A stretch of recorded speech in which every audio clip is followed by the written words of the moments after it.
حضرت فاطمہ رضی اللہ تعالیٰ عنہ اپنے بابا نبی کریم صلی اللہ علیہ وآلہ وسلم سے بہت زیادہ محبت کرتی تھیں۔ ایک دفعہ آپ اپنے بابا نبی کریم صلی اللہ علیہ وآلہ وسلم کے گھر تشریف لائیں تو آپ نے پوچھا کہ بیٹی کیسے آنا ہوا؟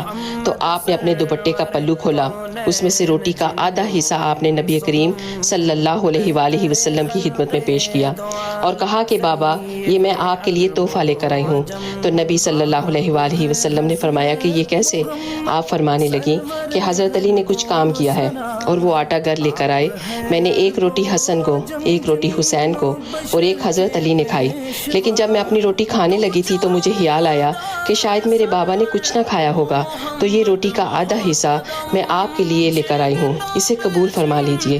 تو ہمارے نبی صلی اللہ علیہ وآلہ وسلم نے کہا کہ بیٹی مجھے قسم ہے اپنے رب کی، 3 دن سے میرے پیٹ میں روٹی کا ایک لقمہ تک نہیں گیا۔ اللہ اکبر۔ اس ویڈیو